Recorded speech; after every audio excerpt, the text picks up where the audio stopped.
ہماری دعا قبول نہیں ہوتی، مسائل حل نہیں ہوتے، پریشانیاں بڑھتی ہیں، ان میں ہماری مجالس کا بھی کردار ہے۔ جب ہم مجلس لگاتے ہیں کہ کچہری کے لیے بیٹھ جاتے ہیں، بات کرنے گپ شپ کرتے ہیں دوستوں کے ساتھ، گیدرنگ کمپنی کے ساتھ، رشتہ داروں کے ساتھ، یقیناً اس میں کوتاہیاں ہوتی ہیں، اس لیے رکاوٹ بنتی ہے۔ دعا میں یہ مجالس ہماری رکاوٹ ہے، قبولیت میں یہ مجالس ہماری رکاوٹ ہے، اور اللہ کے قرب اور تعلق کو حاصل کرنے میں رکاوٹ یہ ہماری مجالس ہے۔ عبد الملک بن مروان بادشاہ تھا۔ اس کے بعد ایک شخص گیا، اس نے کہا بادشاہ سلامت آپ سے خاص بات کرنی ہے، مجھے تخلیہ چاہیے۔ تو عبد الملک بن مروان نے کہا اپنے وزیر و مشیروں کو، اپنے قریبی سے کہا آپ لوگ اٹھ جاؤ، مجھے اس سے بات کرنی ہے۔ سارے اٹھ کے چلے گئے۔ تو عبد الملک بن مروان نے کہا کہ دیکھیں 3 باتیں نوٹ کر لیں، میری تعریف نہیں کرنا، اگر تعریف کرو گے تو میں آپ سے زیادہ اپنے حال سے واقف ہوں، کوئی فائدہ نہیں ہوگا۔ جھوٹ نہیں بولنا، جھوٹ بولو گے تو میں سخت سزا دیتا ہوں جھوٹے آدمی کو۔ پھر لگائی بجھائی چغل خوری نہیں کرنا، کسی کی برائی یعنی غیبت نہیں کرنا، تو مجھے سب سے زیادہ نفرت غیبت کرنے والے سے۔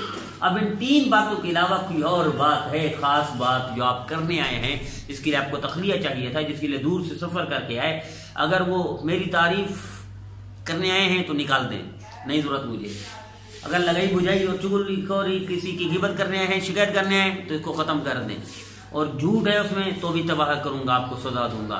ان 3 باتوں کے علاوہ جو کچھ اگر کوئی خاص بات بچا ہوا ہے آپ کے پاس تو کریں، میں آپ کی فریاد کو پورا کرتا ہوں۔ وہ شخص شرمندہ ہو کر منہ نیچے کرتے ہوئے مجلس سے نکل گیا، چونکہ اس میں جو کرنے آیا تھا وہ لگائی بجھائی کے لیے آیا تھا، وہ غیبت کے لیے آیا تھا۔ تو ہمارا بھی یہی حال ہے میرے بھی، جب بھی کہیں جاتے ہیں غیبت ہوتی ہے، لگائی بجھائی ہوتی ہے، یہ جھوٹ ہوتا ہے، اس میں بہتان ہوتے ہیں، لوگوں کے ساتھ برائی، لوگوں کی برائی، یا ہم اس کی تعریف کر رہے ہوتے ہیں، جبکہ بندہ جس کی تعریف کر رہے ہوتے ہیں وہ خود اپنے حال سے زیادہ واقف ہے۔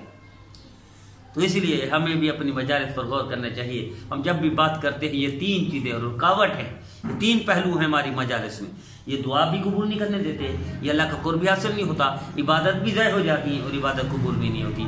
تو آئیے ہم اپنی مجالس پر غور کریں، ہماری مجالس میں جھوٹ تو نہیں ہے، توبہ کر لیں، ہماری مجالس میں غیبت بہتان تو نہیں ہے، توبہ کر لیں، ہماری مجالس میں لوگوں کی تعریف تو نہیں ہے سارا دن، تعریف تو اللہ کے رسول کی، باقی کوئی اس قابل نہیں ہے کائنات میں، تعریف کے قابل اللہ ہے اور اللہ کے رسول ہے، باقی کائنات میں کوئی اس قابل نہیں کہ تعریف کرے۔ تو آئیے 3 پہلو کو نکال لیں، باقی بچتا ہے تو پھر کچہری کریں، پھر گپ شپ کریں، پھر مجالس جمائیں، پھر بات چیت کریں، تو پھر فائدہ ہوگا۔ اگر ان 3 پہلو میں سے کوئی ایک ہے تو ہماری تباہی ہے عبادت کی، رکاوٹ ہے دعا میں، اور اللہ کا قرب حاصل نہیں ہو سکتا ہے شخص کا، وہ خسر دنیا والآخرہ، دنیا بھی تباہ ہو گئی، اس کی آخرت بھی خراب کر بیٹھا۔